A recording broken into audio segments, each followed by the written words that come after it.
যাত্রায় টোল দেয়া বেঁচে গেলাম। ভৈরবের মাঝখানে একটা দ্বীপ যাচ্ছে।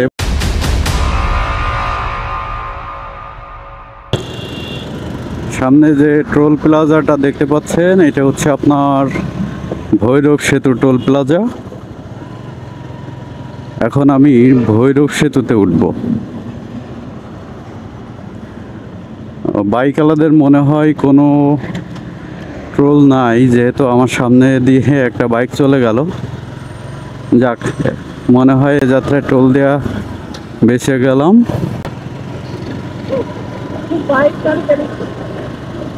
এইটা হচ্ছে আপনার, আমি বর্তমানে ভৈরব সেতুতে উঠতেছি। হ্যাঁ, বলে রাখি, এই ভৈরব সেতু মূলত যে নাম সেটা হচ্ছে সৈয়দ নজরুল ইসলাম নাম, সৈয়দ নজরুল ইসলাম সেতু। এই ভৈরব সেতু আপনার 1200 মিটার, অর্থাৎ 1.2 কিলোমিটার লম্বা। এই ভৈরব সেতু আপনার 1999 সালে কাজ শুরু করে এবং এটা 2002 সালে সম্পূর্ণ হয় এবং এটা চালু করে। এই ভৈরব সেতু আপনার ভৈরব এবং আশুগঞ্জ এই এলাকার মধ্যবর্তী দিয়ে মেঘনা নদী বয়ে গেছে এবং মেঘনা নদীর উপরে এই ভৈরব সেতু অবস্থিত। হ্যাঁ, বলে রাখি, এই ভৈরব সেতুর পাশ দিয়ে একটা রেল সেতু গেছে। ওই যে আপনারা দেখতে পাচ্ছেন রেল যে সেতুটা, আর এই যে সেই মেঘনা নদী। Wow, just wow.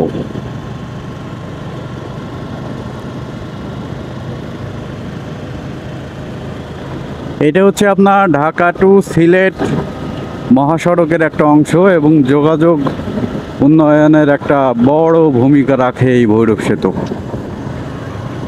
এখন আপনার আনুমানিক সকাল 10টা বাজে।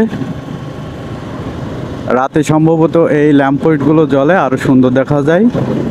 এবং এটা সাইডে যে রেল সেতুটা চলে গেছে, যখন রেল যায় তখন কিন্তু আরও অনেক সুন্দর, মানে ট্রেন যায়।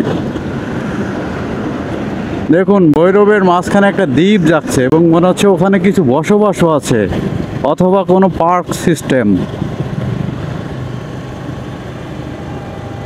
Wow wow, just awesome.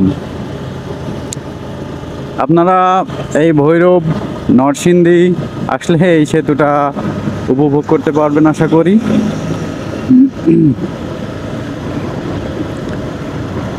এটা পার হতে আমার প্রায় 2 থেকে 3 মিনিট সময় লাগবে টোটালে, যেহেতু এটা খুব একটা বড় না, সেতু না।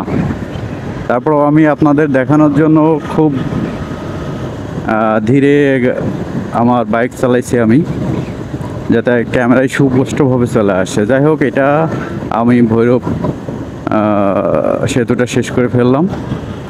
ওই পাশ থেকে, মানে আমি যে পাশে যাচ্ছি তার অপোজিট থেকে যে গাড়িগুলো আসে, অর্থাৎ সিলেট থেকে ঢাকাগামী যে গাড়িগুলো, তার টোল প্লাজা আছে এইটা।